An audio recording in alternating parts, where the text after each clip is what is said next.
Good evening, everyone. This is Sandy Shellis with Environmental Coffee House, and we will have people joining us. Jeff will be with us in a second.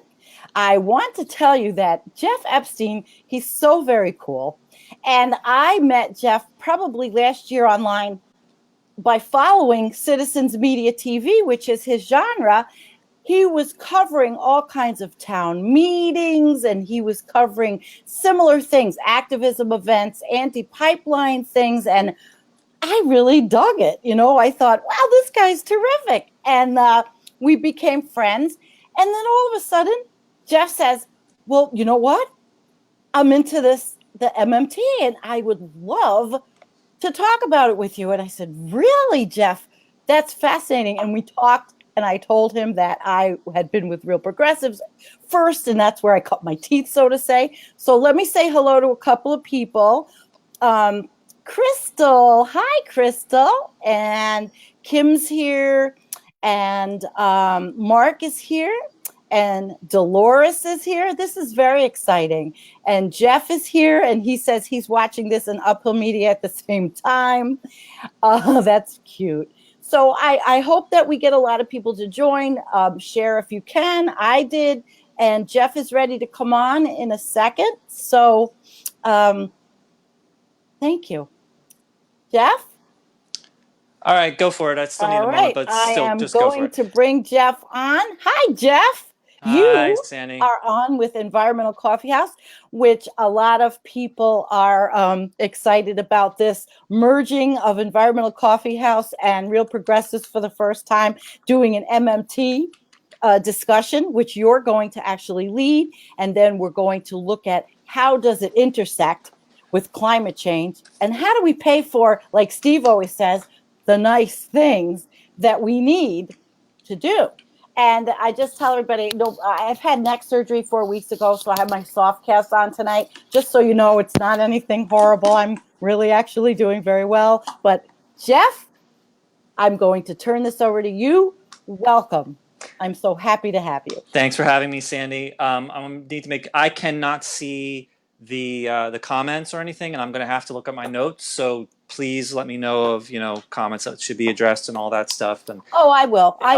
I will put them up and all that. And actually, before we get started, can you please tell me your Twitter address? My Twitter address? Yes, I'm sharing it on Twitter. ECH or something. It's just Environmental Coffee House. Oh, that's all it is. All right, so give me a moment. I'm just trying to finish my last share here. Oh, Jeff is doing his little sharing thing, and I'll just keep saying hi to people. It's not working. Barbara's with us.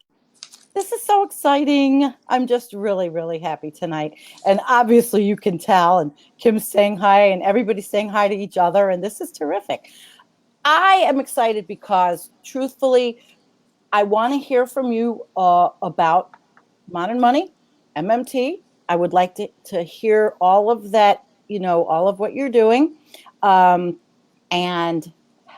then because it's like a journey for you. You're on this journey. I've been on a journey with the environmental things I've learned. I've been doing working on climate change, and I've been interviewing scientists, and I have been studying, and I took a climate change course, and I am a voracious reader. And then, of course, as you go, you meet so many interesting people on this journey that Got it. we have. Okay, we have just a phenomenally diverse group of people that follow us on Environmental Coffee House, and I'm proud of everybody that's on our team. So, Jeff, I'm going to put you up now, so you're done, and you look great, and welcome, and I'm turning it over to you. All right. Well, thank you. Thanks for your patience. I've done plenty of live streams before, but I've never done a Be Live, so this is a new experience. I cannot see any of the comments, so people watching know. So Sandy's going to prioritize comments and tell me whatever. I don't understand why that's happening, because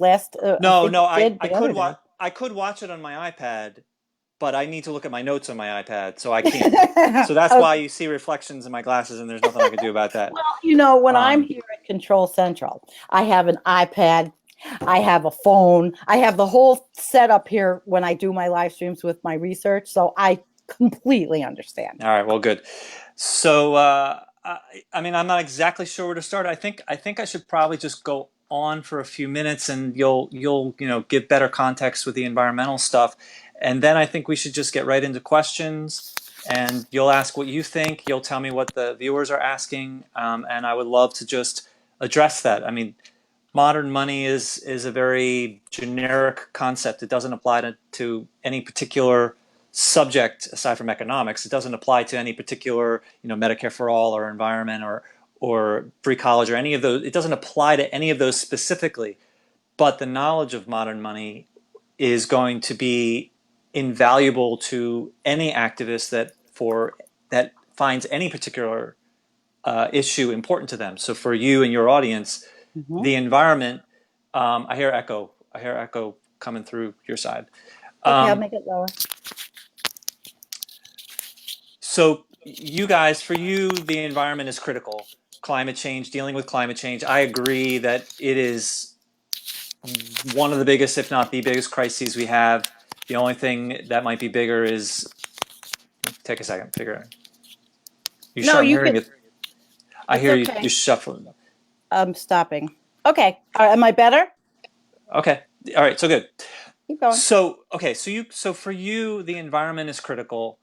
Climate change is critical, and I agree that it's one of, if not the biggest crisis. I would say the only bigger one is money in politics, but Hmm. that's a more long-term thing. But on the other hand, it's also the cause of climate change to a significant degree. So the main problem is, and no one, and if you don't understand modern money, this is not going to make sense at first. But I want to basically say the conclusions first, and then hopefully at the end of the hour, I'll say them again, and I'm hoping that the conclusions will make sense at the end. So basically, the progressive movement, I think, does 95% of everything completely right. Uh, we determine what the problem is perfectly. We describe what the solution is perfectly. We can envision the world that it should be, but then when we actually go onto the halls of Congress and we ask for what we demand, which for your audience is, let's do a Green New Deal, let's do a Green Manhattan Project, let's shut down the fossil fuel industry, all of these things, we ask for it in a position of economic ignorance. And therefore, we shoot ourselves in the foot and we go all the way back to the end of the line. So when we go in for the kill, instead of stabbing them, we stab us. And obviously, it's hard to comprehend how that's true at first, but hopefully over this hour, we're going to try and make that clear. Sure. Um, so it's impossible to go through an entire lesson in an hour, especially answering questions. But you put a really good link. I believe it's in your description of the link to my full lesson that I gave to Graham Elwood a couple of weeks ago. So Mhm. if people want to hear this stuff in more detail and at a slower pace, I would strongly encourage going to that. Joining Modern Money for Real Progressives and so on. Uh, you know, Okay. so And also I'll put links up afterwards, other links to things to MMT things for people also. great. Yeah. Okay, so Modern Money. First, just setting the context here. Bernie Sanders. I'm presuming your group is pretty much progressive Bernie Sanders kind of group. Yeah, my Is that group right? really intersects with RP. I mean, Okay, so everybody came with me. okay, so good. So Bernie Sanders, I was asleep before Bernie Sanders. When I discovered him in August of 2015, I never heard him before. I just voted Democrat because I was told to. And I really consider Bernie Sanders is the catalyst that actually made me grow up, that I Hmm. woke up and grew up, and became an adult. And what he taught us, the biggest lesson that he taught us or me, I was taught me, is that money in politics is the root of all evil. Yes. And that is really the fundamental problem in the world and the country, let alone climate change and the environment and so on. So that is the most profound lesson, eye-opening lesson that he taught us, and that was the first big sort of waking up lesson that I learned. And I actually see it as I just started wearing reading glasses about 5, 6 months ago, and I've always had better than perfect vision my whole life. And for the past 4 years or so, I noticed that small print was starting to become a struggle, but never a big deal. But then I put on reading glasses a few months ago, and all of a sudden it was like I got a new phone. It was like I've been blurry for years and didn't know it. And then I Right? put on these glasses and all of a sudden I could see again. And that's how I see Bernie Sanders, is that we have been had blurry vision for our whole lives, and he showed us what it could be like, what the world can be like. That's an And amazing analogy. so modern money is just as profound as what Bernie Sanders taught us, which is money in politics is the root of all evil. He shows us what is wrong, what should be, what the world could be like, help us envision what the world could be like. But modern money teaches us why we don't have those things and how and why we could actually get those things. And that's something that we did not learn with Bernie Sanders. So I'm hoping by the end of this hour, there will at least be intrigued to find out more about modern money. We simply can't go through it all.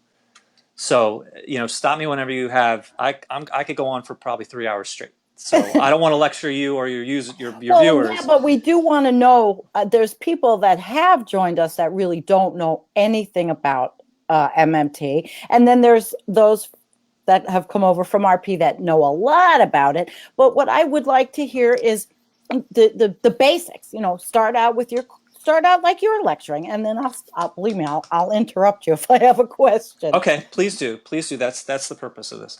So actually, I want to thank you because I met you when I was doing the pipeline stuff. You shared my Yes. stuff around and started saying all these encouraging things. Just a stranger at the time. This was 2 years ago or something. Yes, and I was So, fighting against the Northern Access Pipeline in Western New York, and we won. oh, that's So cool. that's when I found you.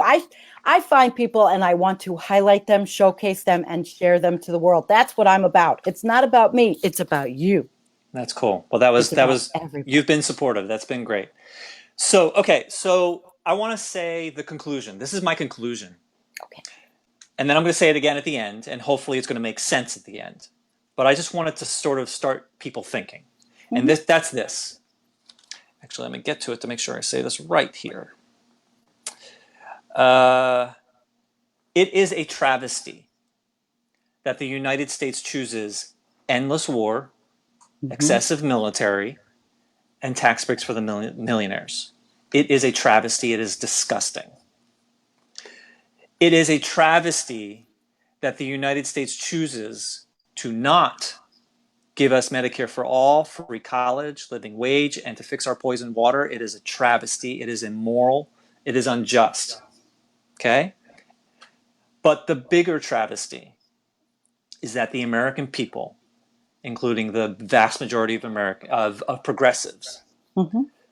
have been tricked into thinking that we have to choose between one or the other. That we either have to have endless war, excessive military, or tax breaks, or we have to have progressive stuff, Medicare for all and fixing climate change and all that stuff. That we only have enough money for one or the other. Yeah. And the truth is, and there's a bigger picture than money, but just right now I'm going to say the word money. But the truth is that the United States government can afford all of these things at exactly the same time. And that talking about lowering the military, reducing the military, which we should do because it's excessive and ridiculous. We need the military, but the level that we have is obscene. Mm-hmm. So we need to reduce the military, but thinking that we need to reduce the military because we need the money in order to pay for progressive stuff does not make economic sense.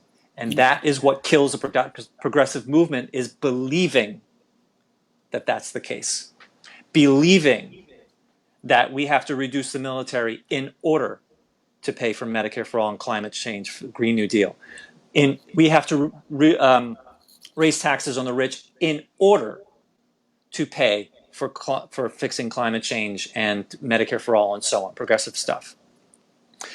When the truth is that the United States government can afford all of it at the same time, and they could have done this easily decades ago. Right. Okay? All right, so that's the intriguing thing. I don't expect that to make sense at the moment. But I'm hoping at the end that the audience of those who don't understand modern money are going to start understanding why, or at least be intrigued to start thinking that this is starting to make sense. Okay, so I'm going to try and do two things that I normally do at a very slow pace, but I'm going to try and do them at just a super high pace because we just don't have the time. And you can watch it at a slower pace with Graham. We can talk at another time and go in depth or whatever. So Sure. I want to do quick imagine that you're a mom of twins. All right, you have twins, and you're middle class. You can only afford so much, and Yeah. you want to buy them gifts. Mm-hmm. And they tell you a gift, and they're both expensive gifts, but they're reasonable. And you go into a store and you realize that you can only afford one, and so you force your children to give you analysis to prove to you that they deserve their gift, which is obviously competitive and whatever. And you decide that one has justified better than the other, that given your money and your budget and so on, that they deserve their gift. And they have to share, you're not trying to be mean. But you force your children to prove to you, to analyze, to justify that they should get their gift, given your money and so on. Okay, so that's a middle class mom. But I want to do the same thing, but pretend that you're a multi-millionaire mom. And you still do exactly the same thing. You tell your kids, what do you want for your birthday? They say they're expensive gifts, and you say, unfortunately, I can only afford one, which is insanity because you can obviously afford both. But you still make your kids justify and analyze and research and spin their wheels to try and prove to you that they're the ones that should get their gifts. Yeah. And a millionaire, multi-millionaire can easily afford both, can easily afford anything they want. Why would you waste your time making your kids spin their wheels in this way on a subject that makes no economic sense? I see. But the big thing is aside from pitting the kids together, which is really disgusting, you're making them spin their wheels in something that makes no economic sense. And you are pretending that these decisions to give this kid a gift, but to not give this kid a gift, are hooked together, are related, are dependent. When the truth is that you are simply choosing to favor this child and you are choosing to not favor this child as completely independent decisions. They are not related. And Okay? completely makes no sense, right? You understand? That was clear? Okay, I Mm-hmm. said that way faster than normal. So, Yeah, but it was very clear all to right, so me. good. So the multi-millionaire does the same thing as if they can afford both when they obviously can, but makes them analyze and do research and spend when obviously that makes no economic sense. Okay, there's a bigger picture than money, but just for the sake of this simple example, I'm saying money. All right, next thing, high speed again. If we wanted the Hillary Clinton telling it, oh Bernie, so nice that you want to give everybody a pony, and how are you gonna pay for it? Everybody will love a pony, but how are you gonna pay for it? And I want to just emphasize what it would. It's ridiculous to do it, but I'm telling you that we genuinely could, if we chose to, give all 320 million Americans a pony, a genuine pony. But what would it take to do that? And I have to say this fast. Normally I would ask, and it would be an interesting, slow thing. Sure. It would take. We have about 500,000 ponies, 320 million people. What would it take to reproduce 500,000 ponies to 320 million? The mommies and daddies would have to do their things over and over again. We'd have to distribute them all over the country. We'd have to get now we have to get more blacksmiths, more breeders. We'd have to educate people. We'd have to build more fencing and more farms and more feed, distribute more feed around the country. So we could do it if we have all the ponies and the breeders and the blacksmiths and the feed and the builders of the fences and the new veterinarians educating. So what this shows is, and I hope this comes across in this high-speed thing, we can actually give everyone a pony regardless of the cost, as long as we have the ponies to do it, the ponies and all these ancillary things to Yes. do it. So it doesn't matter. Money doesn't matter. Real resources matters. So maybe it'll take 10 years. Mm-hmm. But there's no reason why not. If we try and say, let's do it by next week, and we throw $10 billion at it, we could certainly try. But what would happen? Can we reproduce 500,000 ponies into 320 million by next week? Of course we can't. So our real resources, our productive capacity, Yes. couldn't handle that. And if we tried, we would cause incredible problems. Black markets, prices would go up for these ponies for competition for the, But if we took the time, and time is a critical real resource, animals, things in the ground, things that grow, human labor, and time. If we considered all of those things, our productive capacity, we genuinely could give all 320 million people in the country a pony. It's ridiculous, but we could do it. And money has nothing to do with it. It's just the availability of our real resources, genuine real resources. And if we have those, then money's not an issue. Okay, so I've gotten through those. How long? I don't know out of time how long we are here, but yeah. So that's the beginning. That's the teaser stuff that normally takes a good half hour. So I crush that into about 10 minutes or 5 minutes. So if you want to say anything, or if the audience has any questions at this point. I have some people here that Patrick McNulty, he says, nope, can't get the ponies unless we save the Arctic sea ice first. Patrick, let me tell you, Patrick has a solution. He needs to get it paid for. He needs to get it going, okay? So Patrick, listen close, because you may learn some things about economics that you did not know. That could help you possibly, but I don't know in our political climate. That's obviously economics is not my genre. So I'm with you. I think everybody's with you so far. I just wanted to tell you there are going to be those with us that are going to say, well, we don't have time. We need to do these things now. Well, it is. I mean, the climate change is an enormous crisis, and I don't have any evidence for this. This is just my feeling. That I think that we're on track for more than 1 billion people to at least are going to be killed by the effects of climate change. That's just my feeling. I don't have any evidence or whatever. Of people's feeling. My whole channel follows me is like that. I agree with the urgency of it, but that doesn't change that if we don't understand the rules of the game, that no matter what we ask for, we're going to ask for it in a position of ignorance, and we're not going to get anywhere. Like I said in the beginning, if we ask for things in a position of ignorance, we fight 95% of the fight perfectly.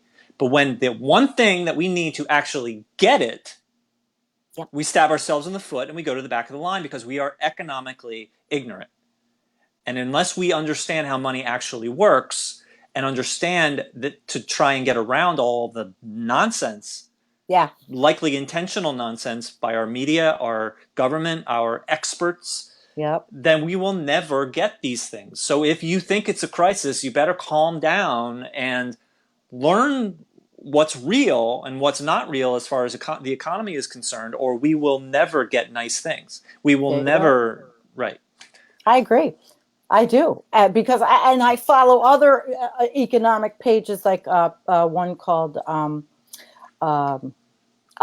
it's just passed my mind, but they follow things like peak oil. They're following all the fossil fuels and futures and economics that way. Peak prosperity, it's called. I follow them, but that would be a marriage made in heaven. MMT to meet peak prosperity. But anyway, I digress. We'll do that later. And keep going. We're on a roll. Okay. I like it. All right. So that's the end of the teaser, and I know that some of this is just like, I haven't taught anything, so how can you really understand this stuff? But I'm hoping to create a sort of a frame of mind for what we're going to get into now. So let me ask you, imagine you and your viewers, imagine you have a dollar bill, take it out of your pocket and tell me, where did that come from? Sandy, where did the dollar bill that you have in your pocket, where did it actually come from? Tell me, please. Okay. My dollar bill? I'll give you my dumb answer. My dollar bill came from a keystroke from my disability carrier through my job, and they transfer it to my account once a month. Okay, so that's for you, where my dollar bill came from. So you came from your disability came from the federal government, is that right, or whatever it is? My employer. Okay. So your employer, where did your employer get that dollar from? My employer was actually a university. Okay. And so this is an interesting twist, because our money was federal flow through dollars, for sponsored programs. So what happens where I worked was I was the HR director for the research foundation function. And we got sponsored programs and research scientists. So the money came from all kinds of different various sources, So National Institute of Health. grants and maybe the students who pay their tuition and so on. Well, yeah, but most research is funded by different organizations like the NIH, National Institute of Okay. Health. So then the pot of money for our administrative work then came out of what was called indirect costs. So we had overhead that was written into our budgets. But Okay. I know that the government budgets are not like our university budget either, because Okay. we had limitations. Okay. We don't have endless. We don't have, it's not like modern monetary theory university. It's not No, no, like no. that. So you got uh I lost track of who we were talking about here, but somehow it got to university. The My university job. got it through. Oh, your job. Oh, My and disability through that, that. But how was that paid and then for? the university came. The university, the dollar got the university got the dollar to pay your benefits from grants or from students. And now we need to continue this. Where did that come from? The grant probably came from, you said, the NIH, which is a federal, I believe, a federal thing. Many, yeah, state grants. We had a lot Okay. of kinds So, of things. but from the other pathway, if it came from a student, Taxpayers are what people think. well, if it came from student, let's say it came from student tuition.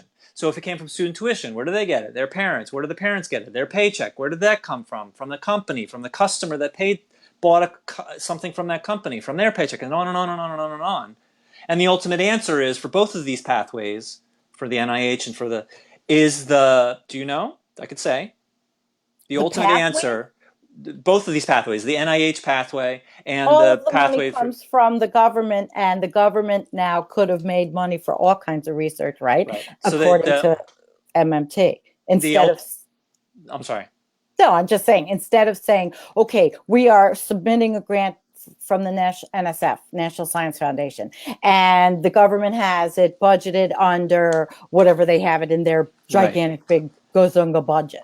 Right. Now So, your job is to tell us, where does that come from? so the answer is the Federal Reserve is what actually makes the money, and that's who gave the NIH, and that's who gave whatever bill that ended up, the pony bill that ended up the $300 million to some breeding company in California, but it ultimately came from the Federal Reserve, which went down to the state banks and then to the Wells Fargo and whatever into the company. And for your case, it would be the NIH, which went to the college, which went to you. Or in the case of the students, it went from some bill to some company and then the paycheck and purchases and so on.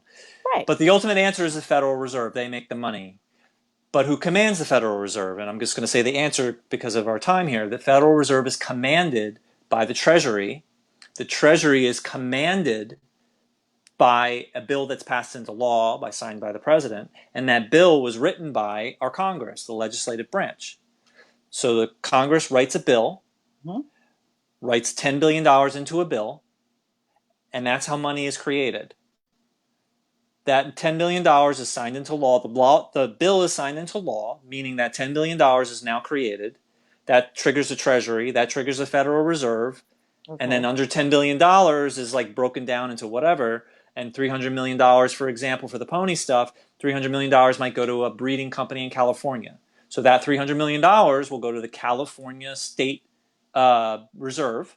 Okay. Goes to the Wells Fargo that company has an account at. And then the company gets that money.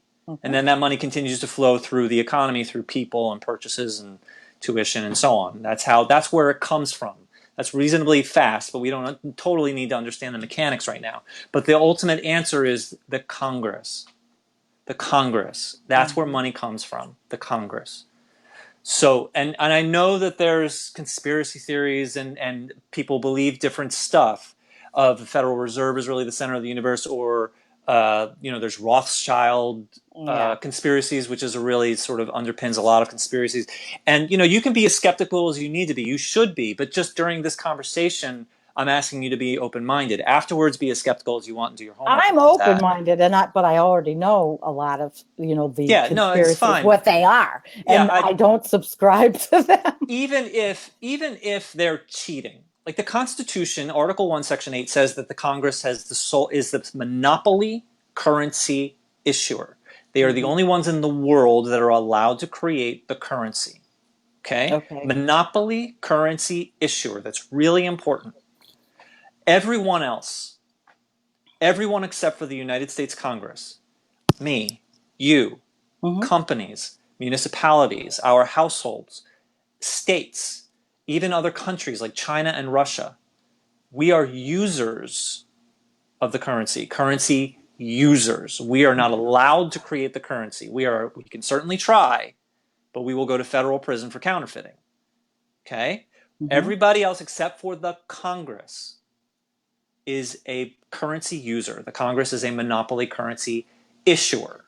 Okay? They can create money just like writing a $1 bill on a piece of construction paper, just like writing a $1 trillion bill on a piece of construction paper, just like I Mm-hmm. described a couple minutes ago. Yeah. Okay? So Mm-hmm. they can create money out of thin air. Just like the Philadelphia Phillies can put points on the board like out just because they want to.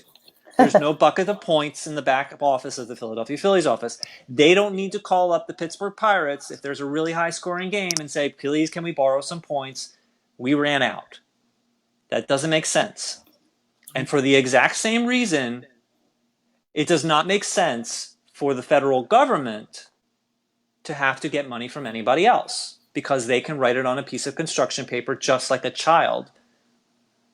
So they could write $1 trillion, they could write $1 billion, they could write $1 on a piece of construction paper because they want to. Mm-hmm. Okay? Okay. So my first question to you and your viewers is, first of all, I hope that it's clear that the federal government is a monopoly currency issuer, which means they can make as much money as they want, whenever they want to, and for whatever reasons they want to, and they're the only ones that are allowed to do it. That's monopoly currency issuer. We have a fiat currency, which is not backed by gold. That's Right. what a fiat currency is. Mm-hmm. All these things I just said, plus not backed by gold.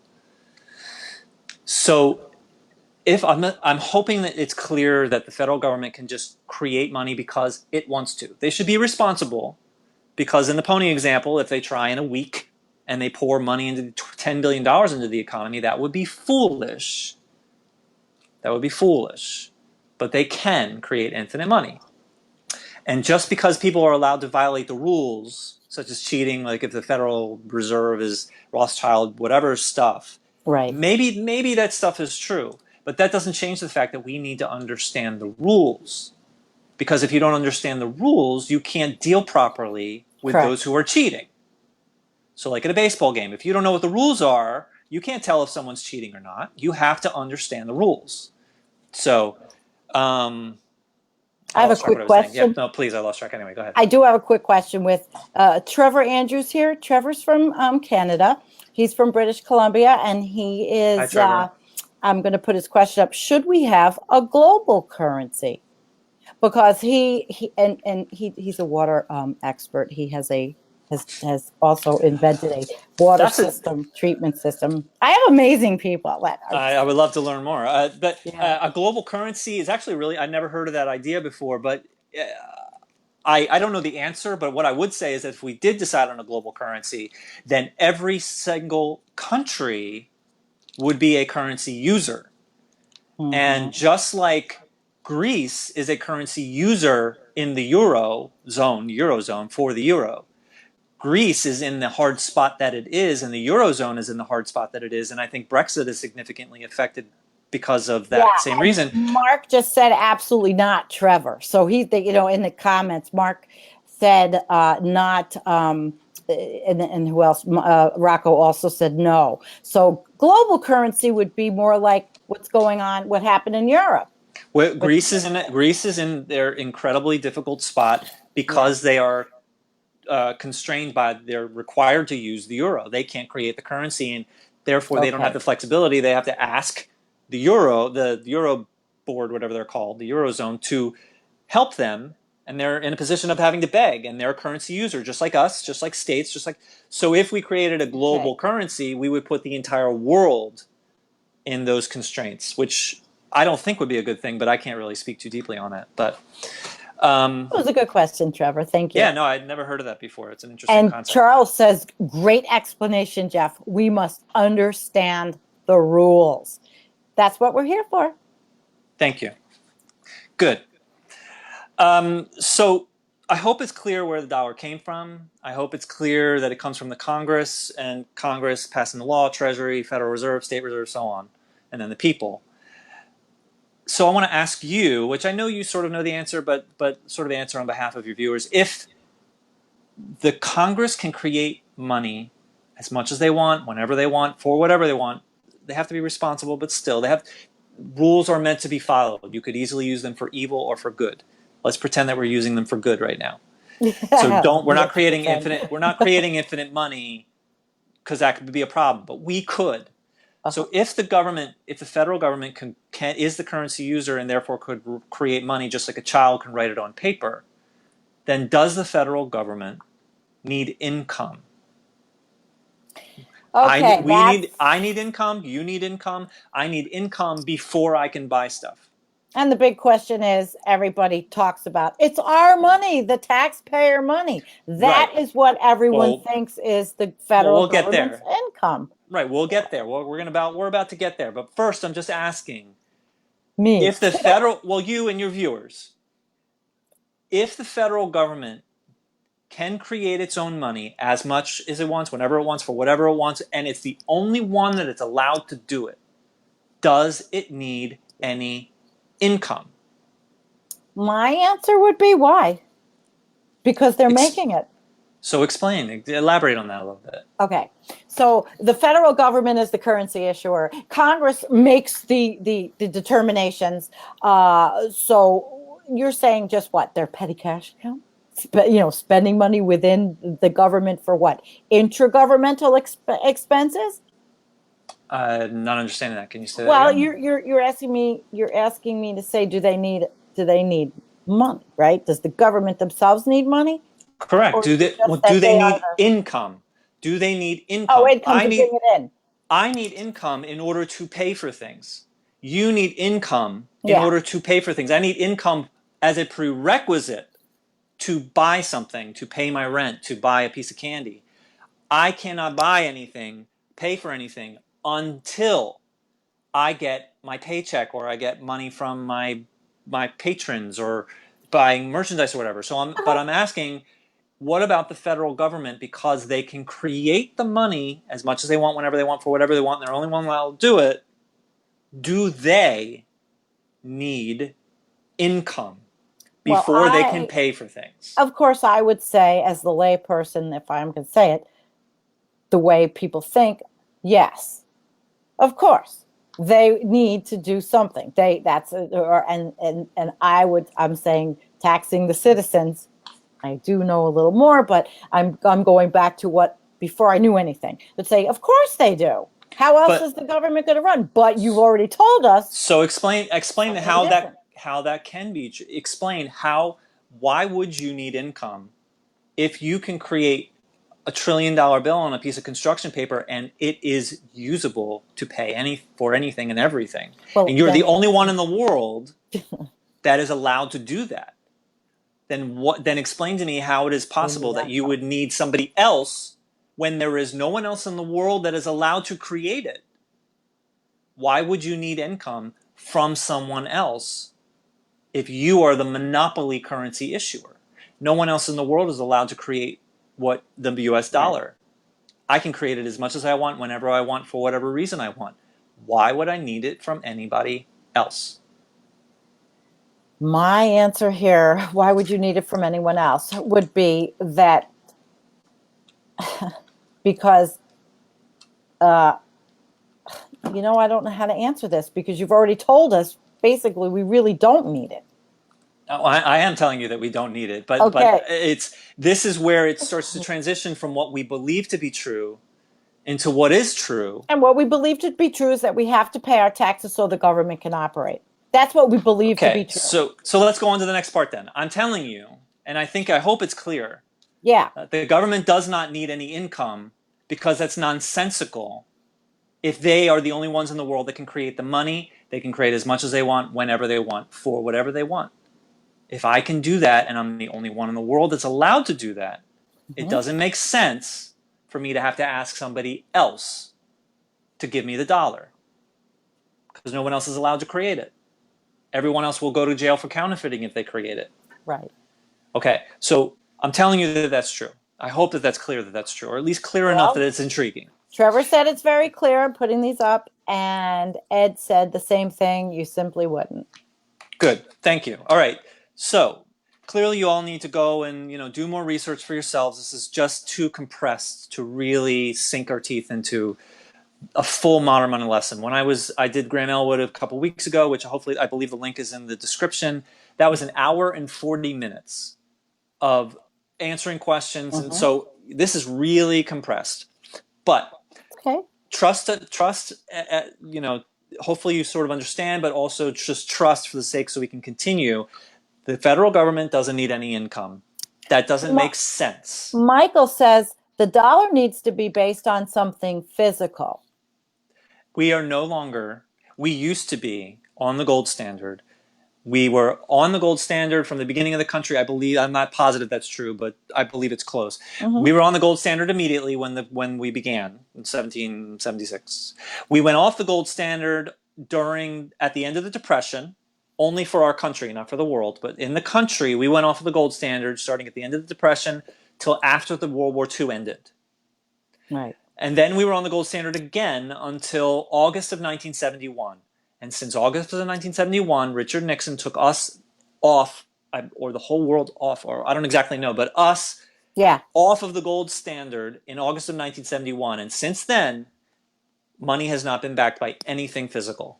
That is what a fiat currency is. Gold standard is the opposite of a fiat currency, that it's backed by something physical, which is gold. We still have that gold. It's still in the vaults. It's still valuable in its own way. But our money is no longer backed by anything physical, which is the reason that we can create it infinitely. We shouldn't do that given circumstances, given real resources, given our productive capacity. But we can create it infinitely. It's not backed by anything. Teresa says the dollar is now backed by all of our real resources. Teresa Sanders, I know she's an RP follower, so she knows what she's talking about. It is. So, I don't understand it to say that it's backed by our real resources. She may very well know more than I do, because I never heard of the subject of modern money before February. I think you're doing phenomenally. I know what I know, and I know what I don't know, and so I don't understand to say that I don't exactly know how she phrased it a moment ago, but clearly real resources is what's important, not money. Of course, because resources are finite. Okay, so now we're getting into the meat of it. So if the federal government does not require income, then why does it borrow, and why does it collect taxes? Well, I hope you're going to tell us. I will, but I'm giving you a chance to say, or your viewers to say. Why do we borrow? Why do we collect taxes? Because I'll say that we do obviously borrow. We do collect federal taxes. Yeah. We also do not need income at the federal government. And we're only talking about the federal government because that's the only monopoly currency issue that there is. They do not need income, but it is true that they borrow, and it is true that they collect federal taxes. So I'm asking you, why? What do they borrow? I mean, let's say, the conventional, we owe China so much money. Is it currency? Is it bull? Is it resources? Because this is what you hear. People, the normal person will say, oh my God, our deficit's so big. We owe so much money to China. And so that's so much money to China. That I don't even understand. I don't understand. Whatever money we owe to China, we could write it on a piece of construction paper and it's done tomorrow. Right, but that's what people say. But still, let's say that we do. $5 trillion, they own $5 trillion. We draw $5 trillion on a piece of paper, we give it to them tomorrow. What are they going to do with it? Even if they were as sinister as they could possibly be. They want to buy out some industries and then just destroy them, blow them up, whatever it is. We have so many instruments to control that. We could just simply say no. We could tax them. We could put penalties on them. And what do they want to do? They want to buy U.S. products. Is that a bad thing? They want to buy $5 trillion of U.S. products. Go for it. It is A non-issue.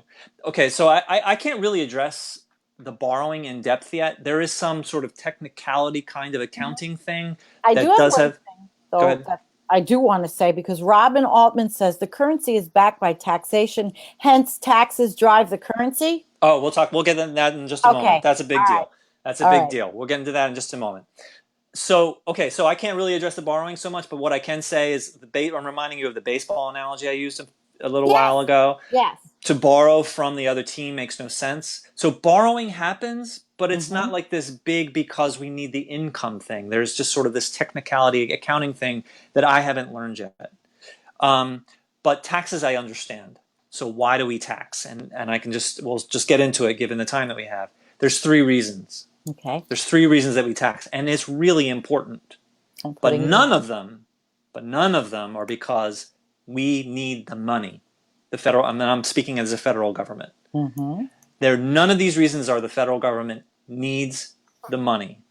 But there are three critical reasons to collect taxes. And the first and most important is that that federal taxes, drive the currency and drive the economy. Okay, and I know that if you haven't learned modern money or MMT, it makes zero sense for me to say that. Say that again. Federal taxes, drive the economy, drive the currency. Mm-hmm. And that's meaningless if you've never heard that before. Meaningless. We've Right. never been taught that. But it is critical. Mm-hmm. And this is my analogy to describe this. So I have two boys. My one just turned 9. My other one's on Friday is going to be 12. And for most of their lives, they just did their chores. They just did it. And then all of a sudden, in the past few months, all of a sudden they're dragging their feet. Both of them are just dragging their feet. They're whining and they're just not doing what they're supposed to do, and it's really getting annoying. So I sit down with them. My wife and I sit down with them, Yeah.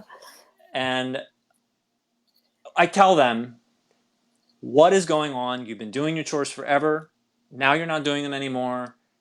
We need these chores to be done. Our house needs to be cleaned, and mommy and I cannot do it all by ourselves. We just can't.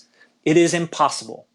We need you to make your beds. We need you to clean your room. We need you to set the table when it's your night. We need you to clean up the table when it's your night. We need you to take out the trash. You have got to help us. You have got to do these things. That is how our family can stay sane and, our house can remain livable. Mm. So this is what I'm going to do. I'm going to give both of you boys allowance. Bad news is that if you don't do your chores, you're grounded for a week and you don't get allowance. The good news is that I give you allowance. And your allowance is going to be 10 of my old business cards. I get out the old boxes from my old jobs filled with old business cards, and I say, here's your first payment, 10 business cards. And they look at me and they say, well, I want money. Yeah. And I say, well, I'm sorry, we're going to do business cards. I say, but I can't do anything with your business cards. I don't want your business cards. And I say, well, that's what we're going to do. And they say, well, I say, well, you could buy things off of each other. The older one can say, I'll lend you my iPad. I need 2 business cards. The younger one can say, make my bed for 3 days. I'll give you 3 business. I'll give you 3 business cards if you make my bed for 3 days. And they look at me, but I don't care about your business cards. Yeah. And so then they say, I say, you could buy stuff off of me. You could, if I need to drive you somewhere, you could pay me 3 business cards. Or if I need extra work, I'll give you some extra money. If like visitors are coming over, I'll pay you 5 extra for extra cleaning or whatever. And they're like, yeah, but I really don't care about your business cards. I want money. And I said, my kids say, can I use this in a movie? To go to the movies? Can I use this to buy candy? Can I use this for the ice cream truck?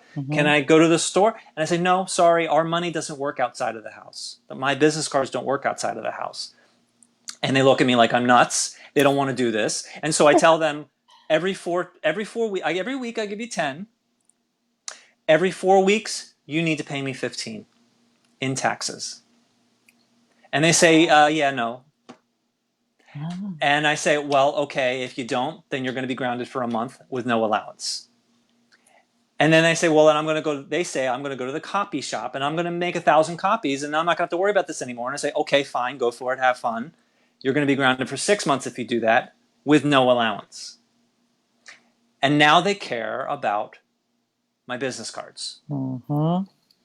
And now they actually do start buying things off of each other. iPad time, please make my bed, do my chores, do a favor for me. And they actually pay each other with business cards because I have put on them. Whoops, I forgot to plug my thing in. Just a moment, please. You're fine. You're fine. I'll put up. No, my battery's dying. No, it's just going to be a moment. Just going to be a moment. And at that time, I'll put up some comments. Mark says U.S. federal taxes can only be paid by law with U.S. dollars. As long as the federal government has the ability to impose taxes, the currency will continue to hold value. Right. So, am I back? Okay. So, You're back. so I have made my children care about business cards, care about the currency that only I am allowed to create as a monopoly currency issuer. I have forced my children to use my business cards and to require my business cards, meaning they must seek income, because if they don't pay taxes, they're going to be grounded for a month. If they dare try and counterfeit, they're going to be grounded for 6 months. And now the business cards and I get the chores that I need to be done are done. My house is, they contribute to the upkeep of my house, so my wife and I don't go crazy. That's a heck of an analogy. And that is what it means. Hold on, I need to check my battery. I'm going to disappear just for a moment. Forgive me. You can disappear. I hope we don't lose him for too long, but I think this is pretty good. Patrick, you said we need an OMTech tax. OMTech is Patrick's technology for refreezing the Arctic. And he has a page on Facebook, and we'll put the link up. We have him saying, all right, we thanks, need I'm that sorry. tax. All right, I was just saying, Patrick had a comment. He said, we need an OMTech tax to save the Arctic sea ice so all the kids can get a pony. Okay. That's interesting. So he right. wants, how to get his invention paid for. Okay.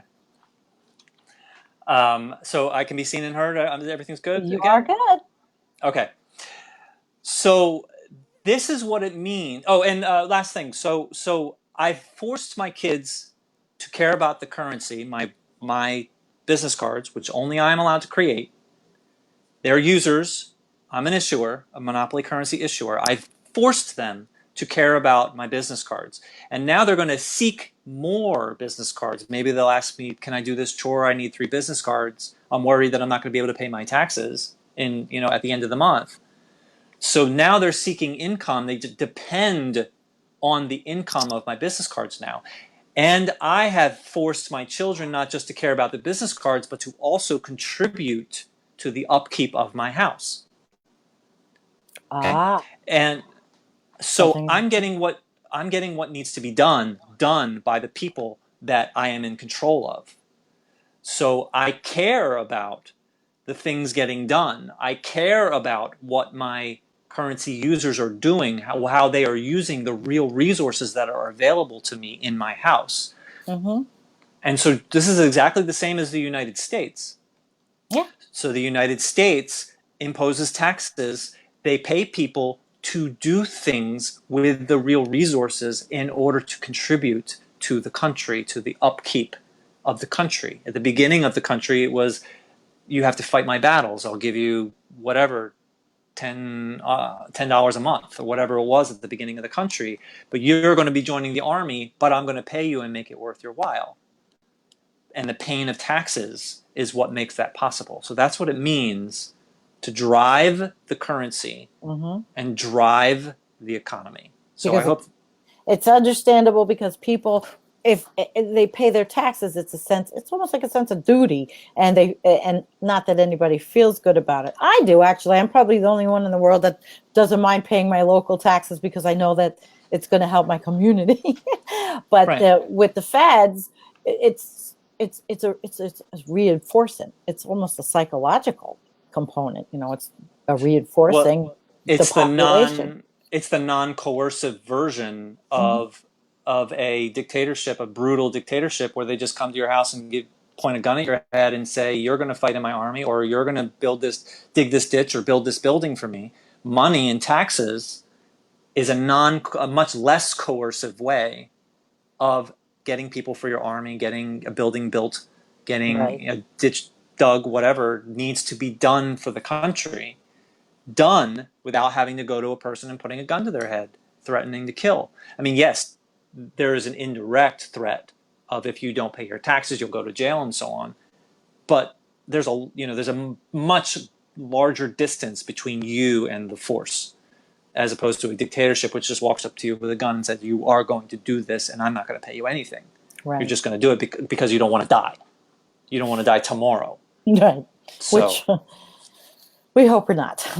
Yeah. right. So I hope that's clear. Yes. That's what it means to drive the currency and drive the economy. So that's the end of reason number one. If there's questions about that, let me know. Otherwise, I'm going to proceed, but please Yeah. interrupt me if there's questions about that. No, this is good. That is easily the most important. Okay. Easily the most important reason for why we have taxes. Reason number two is to control inflation. There's a lot of different tools for controlling inflation. Taxes happens to be one of them. It's not the only one.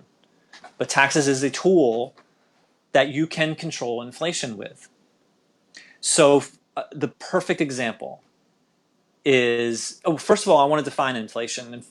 Inflation is a scare word. It is a real thing, but it is used as a scare word. The word inflation, just Ellis Winningham tells me, when you say the word inflation, everybody screams, we're all going to die. Yeah, that's how I mean, I'm older, so I've heard this for decades. Right. So inflation is not, if the price of bread goes up, that's not inflation. If the price of, all things in an industry, all construction goes up, that is not inflation. It's not a good thing, Oh, that's free but market. it's not inflation if Hmm. prices go up. Hmm. Inflation is when every single product and service in the entire country, for every currency user, when every one of those goes up, all of them go up, Everything. and they Hmm. continue to go up, Hmm. whether it's slow or fast, even a very slow, small increase, Hmm. but it keeps going up, small, small, small. That's inflation. That's not Not devastating. distinguishing by industry, which prices might go up for something Right. because of The the cost of manufacturing, blah, blah, blah. This is blanket. Everything's going up because of, and you're going to give us the answer. Well, the pony thing, like if we tried it in a week, that would cause serious problems. There would be a black market for ponies. There would, the competition over 500,000 ponies when there's 320 million people. If we forced it to happen within 1 week, everyone gets a pony and it has to happen by next week.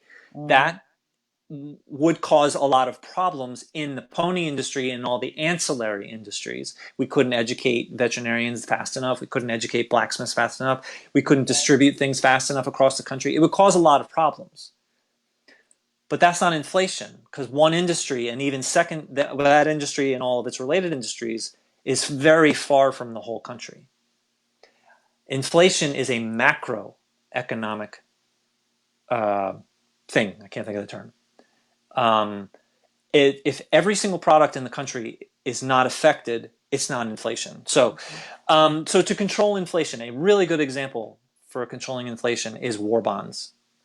Oh. So war bonds, World War II, when we were not on the gold standard during World War II, they offered war bonds to the people. Buy whatever you want. I'll say, someone chose to buy $1,000. You can keep it in a war bond for 10 years. We'll give it back to you with 5% interest. Fund the troops. Hmm. Fund the war effort. That's what they said. Fund the troops, fund the war effort. But now we understand that at the federal level, you don't need to fund anything because the government can create the money whenever it wants, as much as it wants, and so on. So war bonds didn't fund the troops, didn't fund the war effort, but they did something very important. All car companies used all of their real resources, steel, rubber, so on, not to make cars. Instead, they used them to make, hold on a sec. Instead, they used them to make tanks and ships and military and artillery. I believe that this is close to true, if not exactly true. There was not a single new car made during World War II. So supply of new cars went down to zero, Right. but money in people's pockets stayed exactly the same. So, I mean, roughly speaking, the war certainly changed things, but roughly speaking, the demand for new cars was the same as the year before, but there was no supply anymore to handle that. So our real resources, our productive capacity, no longer could handle the demand, the money that was actually in the economy for new cars. So the only way that we can handle that to avoid prices going up, I wanted to say inflation. I said inflation when I first gave this, but that's wrong because this is only a single industry. But to avoid the problems in the car industry, we have to either increase supply, or we have to decrease demand, or we have to do some compromise between the two. Increasing supply when the war effort was really important, we couldn't increase supply because we needed those resources for tanks and ships and planes and artillery. So we had to decrease demand. We had to say, people, you have a lot of money. I'm glad you have a lot of money, but please don't buy new cars. Please. So instead of begging, they said, buy a war bond. Give me the money. I'll hold it for you for 10 years. So instead of you buying a car, I'll give you some interest in 10 years. And what I'm doing is I'm removing that money from the economy. I am removing that money to lower demand. The federal government doesn't use that money for anything. All it does is notate Jeff Epstein, $1,000, matures in 2023, 5% interest. They notate it, but they don't use the money for anything. They just remove it from the economy to lower demand. Okay? Okay, I got a Any question. questions about that? Yeah. Well, Jeff says, what specifically, Jeff Pearson, what specifically do we need to do to restore the economy? Now, I don't know exactly where that came from, Jeff, but and then Michael is talking about his rent going up, and that in Seattle, how the rents are going up and it creates homeless. So this could go into a 4-hour whole discussion on, because there's so many things. As far as recovering the economy, I'm not exactly sure what the question means, but I have a feeling that the rest of what we're going to say is going to address a significant amount of that. All right. And of course, I had my little thing to just stick in there, which was I had to make my note: decreasing use now, the way we are globally, environmentally, decreasing consumption in an inflationary situation is a better option than increasing production, in my opinion. Yeah, absolutely. I don't think that necessarily applies to what I'm saying, but that's absolutely true. It's absolutely true. I agree with that, but that I don't think applies to the level of what we're saying. We can apply it that way, that we choose to do less consumption as opposed to more efficient production, or I forget exactly how it was worded. Inflationary economy. That's sort of related to the concept of modern money is just knowledge. It's just a type of knowledge. It's no different than algebra. It's no different than chemistry. It's no different than religion. Right. If you learn religion, you can choose to be a Christian. You can choose to be a Jew. You can choose to be a Muslim. You could choose to worship the devil. Yeah. You can use the knowledge of religion for good or for evil. You can not use it at all if you don't want to. And it's exactly the same with modern money. You could use the knowledge of modern money to do good for the people. You could use it for evil, to do for the powerful only.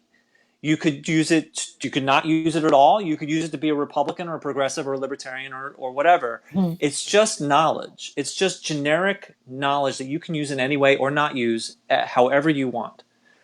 So taxes. Taxes are the same as war bonds in the sense that they remove money from the economy to reduce demand. So the only differences are between bonds and taxes is that war bonds are voluntary. They're temporary. They're 10 years. Okay. The money disappears for 10 years, but then you give it back. Taxes are infinite. Mm-hmm. Taxes disappear for infinity. You never get them back. And of course, there's no bonus, no interest, bonus. Okay. So they're the same things. They remove money from the economy to reduce demand. Okay, so that's reason number two. I'm Reason number writing this three. down. Yeah. Reason number three. Mm-hmm. So drive the economy is one. Drive the currency. Reducing, dealing with inflation is another. And then the third is moral decisions. Raise taxes on alcohol a little bit because, you can drink, but we don't want you to drink too much. So we're going to raise taxes so you choose that it's too expensive to be excessive. Behavioral Cigarette, modification government exactly. style. We raise taxes on cigarettes for the same reason, gambling for the same reason. We want to slow it down, but we don't want to stop it.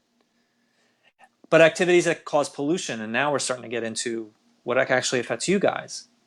Activities that cause pollution, we want to tax the hell out of them. Yeah. Because we're all going to die because of climate change. We want to tax activities that cause pollution to make it so untenable that they choose not to do it anymore. And it's not because it funds the government, it's because it's going to change behavior. Because it is imposing moral decisions that we as a society decide are moral and just and right. That's what it's for. And we should tax the fossil fuel industry to hell. To hell. We can create as much money as we want, whenever we want, for whatever we want. So why don't we write a check for $4.5 trillion and buy the fossil fuel industry? Let's just buy it.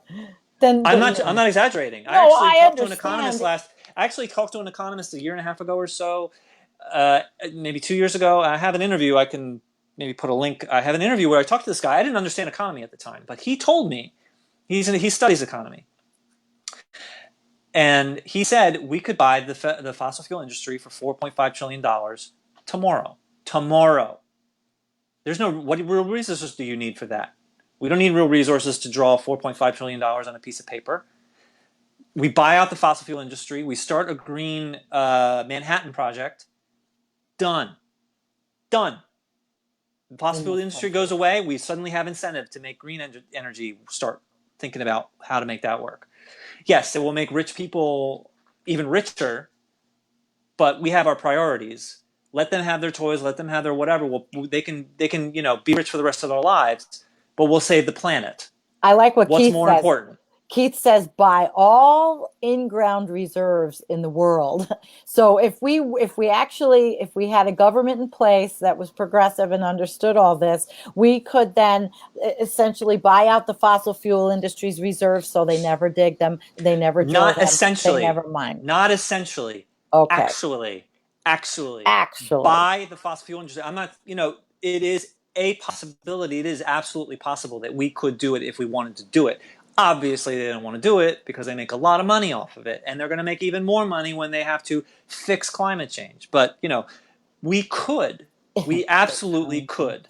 So, and finally, taxing the rich to lower inequality. Okay, and I'm going to come back to that one. Taxing the rich to lower inequality, we don't want to tax their first $500 million because that's reasonable. Whatever society decides is reasonable to be rich, that rich. Mm-hmm. But after we cross that threshold, we want to tax them 90% because they're too powerful. We don't need their money, but they're too powerful. And we don't want people to have that much power. We can also lower taxes to encourage behavior, encourage green energy, encourage electric cars, encourage gym memberships, encourage good behaviors that help society, that don't cause harm. The opposite of raising taxes to stop that kind of stuff. So right. Income inequality, we do want to raise taxes on the rich. We do. But not because we need their money.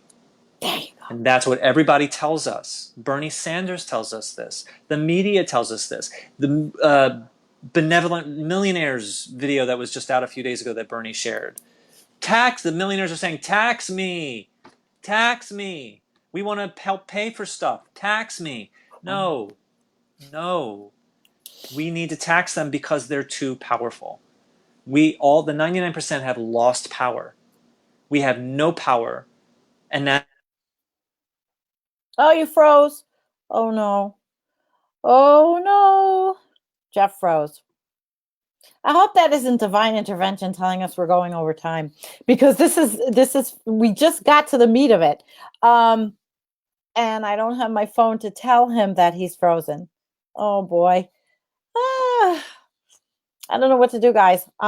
Let's hope he realizes. So Keith says we can pay people direct income for doing good stuff. Ah. Okay, you're back, do we Jeff. die? Yeah, you did. Now you're crooked, but you're back. Okay. Now, you were on a roll, So what was and I saying? you were talking about we got to the meat of the thing where Oh, the so millionaire, we're taxing the wealthy, but it's not because the government needs their money to run, it's because it's a moral decision because it's moral and right and just. and right and just. Okay. So those are the three reasons. And if there's questions, tell me. There's just a couple more things to say. Uh, I think I'm going to skip, and I think I'm going to start returning. Oh, just a couple scare words, and then I think I'm going to have to say the conclusion because we're already definitely an hour, right? I think so, but it's fascinating. Well, I would love to keep talking. I would love to keep Yeah. talking, but I want to try and squeeze it in. Okay. I mean, I can keep going. What I would do if we had to stop, and I'm going to have a situation where I do have to stop in the same kind of I don't format. even know what time it is. I didn't bring my I'm phone. pretty sure we're close to an hour. I had Yeah, no we problem are. keep going. If people are interested in keeping going, I would love Yeah, to. for a few more minutes, and we'll. I want to get to where we're going with this, because I think this is just going to be the first of maybe one or two more, because this Oh is yeah, let's do it again. Let's keep going. really pretty Okay. cool.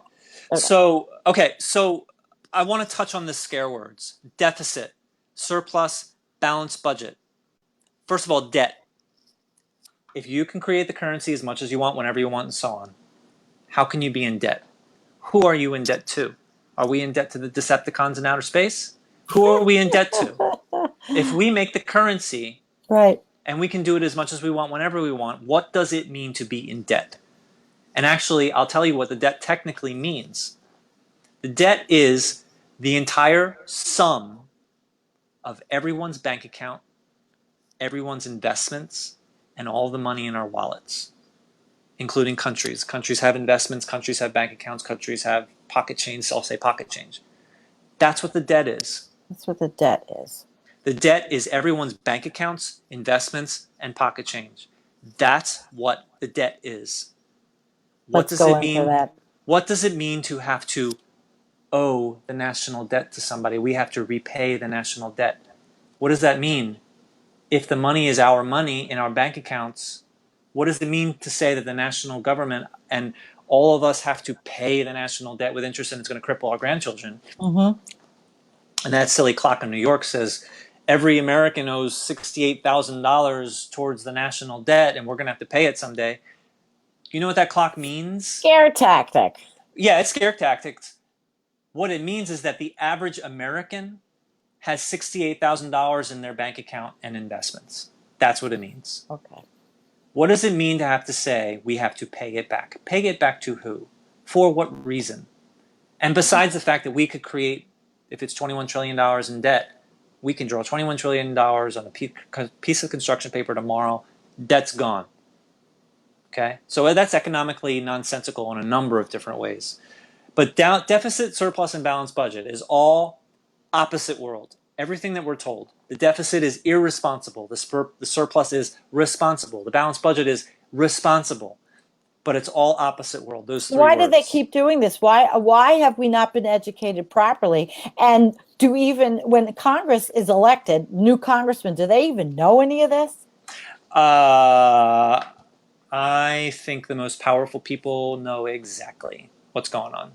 The president, the leaders, most of the top Mm-hmm. politicians in the national government, they absolutely, I can't conceive that they don't know. Because if you don't know the rules, Yeah. you Well, can't cheat that well. Like I sing, I sing, and Ooh. and if you don't know how to sing, you sing badly. But if you know how to sing, you can sing extraordinarily badly. If you know the rules, if you know the rules of the economy, you can really cheat. If you don't know the rules, you can't cheat as effectively.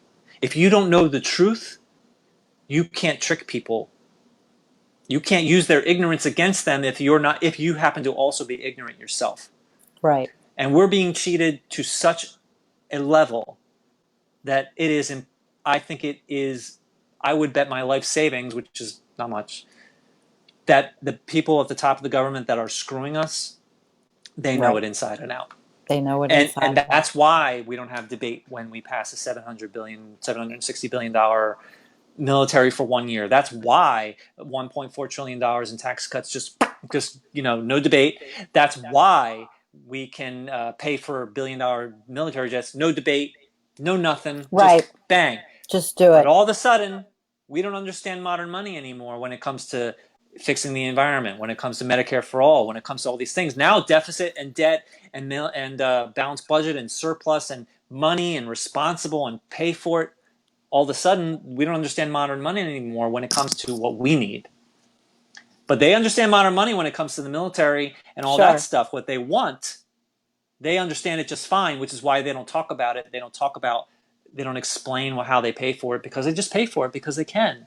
But when it comes to us, we're imposed of having to spin our wheels to justify things that make no economic sense. So I'm just going to give one example out of these three, and I'm going to say that a balanced budget is supposedly responsible, but a balanced budget amendment, the truth is that would be devastating, permanent austerity for the American people.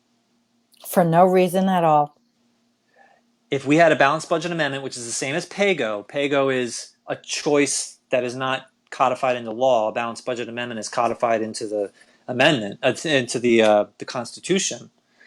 But they're the same things. We cannot spend as the federal government until we can get that money from somewhere. And balanced budget is we cannot spend unless we tax that same amount back, Right. which we now know makes no economic No sense. sense. So No why do they sense. do it? So why do they do it? Control. Well, if I give you $100, if I Manipulation. spend $100 into the economy, because that's what, when the Congress writes $10 billion into the bill, they are creating money. They are spending money.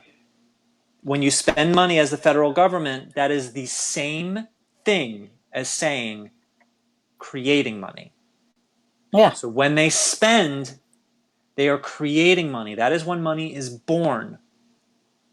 And when we tax money, that is when money dies. Okay. It disappears, just like erasing the dollar bill off of a piece of construction paper. No Got it. different. So, Jeff, can I ask a question? Since we're short on time, and I do want to intersect this a bit into I want to the take questions, and we're not well, going to be able to finish everything. It's loose ends here, so yeah, we'd rather answer questions. but I do understand. And so what we've got is that basically, to put this in an environmental bent, is that we can have these things. We could have had these things, but it's this political will and these political fights that go on, and the neoliberalism and the right wing. And so, if we really got a truly progressive government in that all understood this, and people could learn this, that we can do these things, and even if we have passed the tipping point in climate change, we don't know how much time we have, but we have people like Patrick who have knowledge enough to try to fix the problems up in the Arctic. We can do all this, but it's political will. I wouldn't say it's political will. It's not We need political will. That action. implies to me that they really want to, but they just don't have the willpower to do it. No, they Okay, don't want to then do it they don't want to do it. They because don't they're want to paid do it not to do it. They're paid not to want it. They're by paid the industries like the fossil fuel industry, like the Koch brothers, like what? all the big donors. Okay. corporations, billionaires, Wall Street, fossil fuels, So we're going pharmaceutical. into Citizens United and all Money those in things. politics is the root of all evil. That's what Bernie Yep. Sanders taught us. That Yep. is profound. That is the most eye-opening thing, the first eye-opening thing that I learned. Modern money is number two because Right. Bernie tells us all the things that we should have, but he doesn't complete that final step of telling us how to actually get it. Modern money tells us how to How to get it. get it, And so we need a movement. why we don't have it, and how we can get it, and why we should be able to get it. Yeah. And okay, so let me just say the conclusion, which I'm jumping. There's missing pieces here. This is just too big of a subject. And the reason that it's so big is because we have been so miseducated. We have to excise all of the wrong information before we can even start talking about the right information. That's why Mhm. this is so involved and so mind-bending. If we learn this from elementary school, it would be no big deal. But we've learned the Absolutely. wrong thing our whole right. So I want to say what I said at the beginning again. It is a travesty that we choose Medicare, that we choose. I got to go back to the beginning. Never mind. It It's is a okay. travesty that our country chooses um, endless war, excessive military, and tax breaks for millionaires. It's a travesty. It's a travesty. It is a travesty that the United States chooses not to give us Medicare for all and free college and fix our environment and living wage and so on. It is a travesty. It is immoral and unjust and wrong.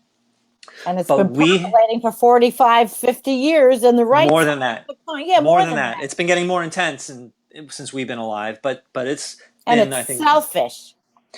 but the bigger travesty is that the American people, most progressives, most Americans, have been tricked into thinking that we can't have them both at the same time. The government pretends that we have to get money from the rich in order to pay for things, that we have to reduce the military in order to pay for things. And progressives spend most of their energy justifying and explaining and analyzing and pleading that we can afford these things.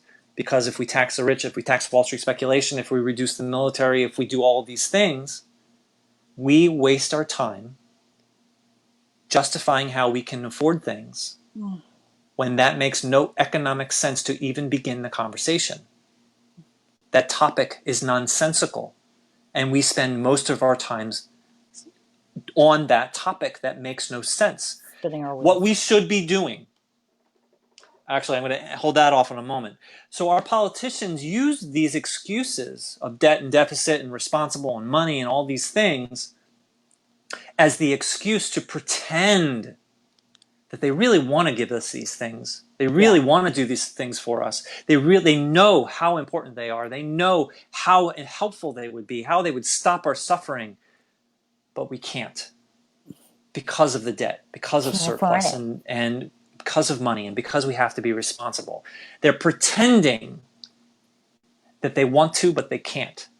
When the truth is that they won't because they're paid not to. The big lie. But this connection, this connecting these two things, that I choose to give one child a present and I choose not to give another child a present, even though I'm a multi-millionaire. And I pretend that I only have enough money for one, but I have enough money for both. Mm. And there's no reason for these children to waste their time Mm. on analyzing. And it's not Oh, money. See, God. that when I said in the beginning was money, there's a bigger picture than money. Real resources is what I really mean. We have enough real resources to do all of these things tomorrow. We've had enough real resources to do all of these things decades ago. No, we can't keep going on like this. We can't keep having an excessive military and this much power with the immoral inequality and being the bully of the world, and we can't keep going like that. But that doesn't mean that we can't have them all at the same time temporarily, and then we can deal with there's millions of ways to deal with stopping those things. But we need to save ourselves. We need to stop our bleeding first. I hope we But can. just like on an airplane, a parent must give yourself oxygen before you should take care of your kids. You don't want to pass out before you start taking care of your kids. We have to take care of ourselves. But once we get Medicare for all, Alice Winningham taught me this. Once we get Medicare for all, once we get a federal job guarantee, something significant, then we turn around to the rich and we go like this. About your bank account. You are too powerful and we're coming for it. Not all of it.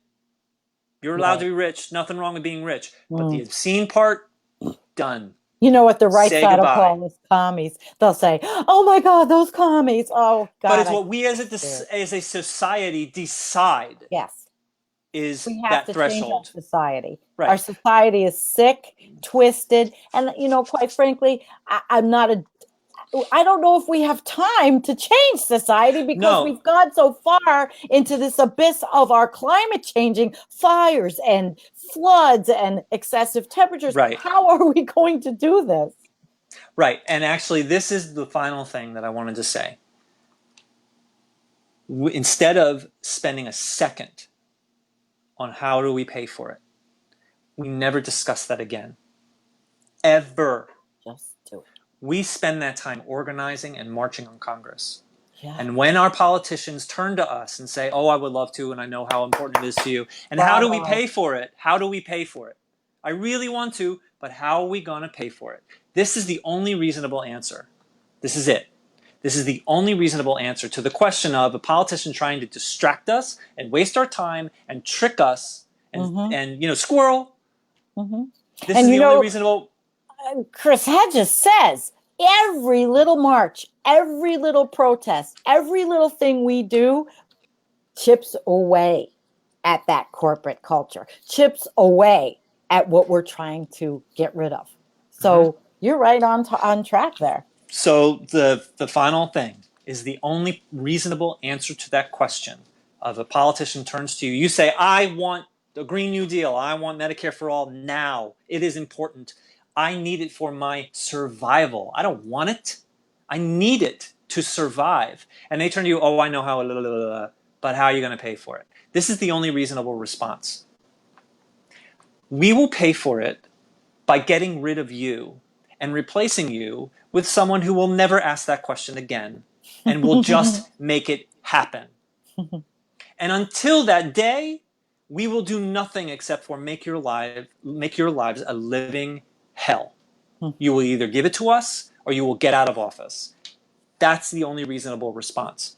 We spend all the energy justifying and so on. We need to change all that energy and focus it instead on organizing and making it happen. And herein lies the movement. We just gave us our movement. Move over a little. We can't see you. Oh, there you can't go. tell. My frame is not. Therein lies the movement, actually. So the political movement, it intersects with the environmental movement, the learning how our government financially really works and how we've been lied to should spur people that normally wouldn't get off their asses to actually say, "Wow, I'm angry and we need to get up." And then Chris Hedges will be happy. Oops. Sorry. That's okay. Finally, I turned on the presentation so I can see some of the comments here. Yeah, we skipped over a lot and I compressed a whole lot. And, I hope at least it's inspiring people to want to learn more about it. And I would love to talk more about it as in depth as you want. And, well, we'll do this again because I know that I will have questions or I will have comments when I post this over at YouTube from people that are going to say, "Well, isn't this magical thinking? And how is this ever going to really work? And we don't have time. And we're going, we might only have 5 years. We might only have 10 years because of the environment." And I say, no matter what, when I talk, I say it doesn't matter. We never stop fighting. No matter what is happening, we never stop fighting for what we want. You can make change locally, work in your local area, local trickle up. I believe local area, local activism trickles up. So, but this then, and Mindy has been telling me forever, that it all intersects beautifully. And no matter what anybody says about time, we have to do this. It's our moral imperative. If we ask for what we need from a position of economic ignorance, nothing else matters. We're not going to get it. Wow. Right. That's pretty cool. Well, Nothing else matters because I see how it does. It intersects with how we can, I can't say we can fix our environmental problems. I don't know if there's solutions. I like to be solution focused. There are those that say, human ingenuity will always come through, and human beings will always try to fix. Paul Beckwith is a scientist out of Ottawa, climatologist, always says human beings are going to always try to fix whatever the problems are. They're going to look for a solution. And I'm going to send this to Paul because I'd like him to see it. But he's out of Ottawa. It doesn't matter. They have an economy up there too. I think they're pretty similar to us. So yeah, yeah, yeah. So it's like it's fiat currencies are us, Canada, yeah, Japan, New Zealand, Australia, England, the eurozone, not the countries within. They're like states. The right. eurozone. So yeah, they're all the same kind of currencies. And Catherine says, exactly. Once you understand, it's hard to sit back and do nothing. Of course. And Mindy says, it is. We can demand Congress to spend on us, and that includes green energy. Well, it has to because, of course, my whole thing is the environment is the most important issue. But I can see how this is exactly melds right The, in. I mean, money in politics is underneath everything. Modern money is underneath everything. It's underneath Everything. everything. If Yep. yeah, until we solve those, until we solve money in politics, until we understand money in modern money, Yep. nothing else is going to happen. Until we get money out of politics, nothing else is going to happen. We Until we can't afford it. understand, until we understand modern money, then we can't even, So We cannot afford not to understand. We can't. get rid of And them. there's organizations, we don't have time. There's the climate mobilization. I think all these organizations would it would be a good thing for them to understand this also. I mean, I knew it, but tonight I feel like I've had an epiphany. Right Good. online here with you. I'm glad. I'm glad. And this really only touched on it. Yeah. Honestly, I mean, I wish I could, you know, very slowly say many of these things and take questions at every step and so on. But hopefully it's at least intrigued enough for people to want to learn more. And I give if I may I Hmm. give my lesson my full lecture, not stopping for questions. I do questions at the Hmm. end, but Yeah. I give my full lecture about modern money on Saturday at 8 o'clock on Real Progressives, and I'm doing it every week, at least for a little Okay. while. Saturday, Great. 8 o'clock on Real Progressives, I give the full lecture. I'm trying to sharpen it up and so on. Well, then I So if think they I'm want, going to have to put all those things into the link here so people have the access that, especially on YouTube when I share it over there, because this is different for the YouTube crowd that follows Environmental Coffee House for sure. okay. And I'd like to do this again and maybe have a little bit more preparation on my own questioning because I think it was great. I mean, I yeah, think it I was do great. I too. mean, it's we had to cram a lot in, but I think it went great. Unfortunately, I could only hear the questions through you. I'm finally looking now because I don't have to look at my notes And Charles anymore. Levitt says it's very intriguing, Jeff. Well done. Thank Thank you, you, Charles. Charles. Uh, And Dolores says, the great entire show. the entire lesson, you can see it by clicking on the link with Graham. That's the Yeah. entire lesson, and it's a slow pace, and it's taking his questions from his frame of mind. There are a few minor things that I've learned since that point, but in the Hmm. article it says what those things are. Yep. Well, not minor, significant, but not a big deal. Overall, it's pretty solid. But watching that is the whole thing. Watching it from someone's point of view that he's never heard of this before. He's asking questions. You see him like 5 times, like these light bulb moments. It's so That's how I amazing. felt. It's I would so like amazing. to bring on, if we do this again, which I'd like to do it in an interview format with three. And I would like to bring in one of my climate scientist friends.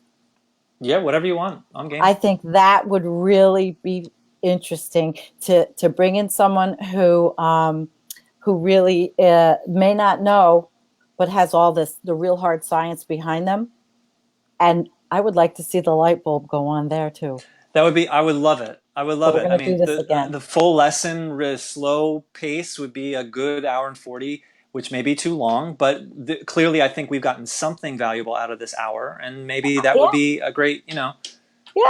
And Yeah. Trevor, thank you, Trevor. He said, "Sandy, amazing dedication. Thank you." Well, this was Jeff. Jeff really was behind getting this done, and I'm very happy we did. It has been over an hour. Thank you everyone for coming.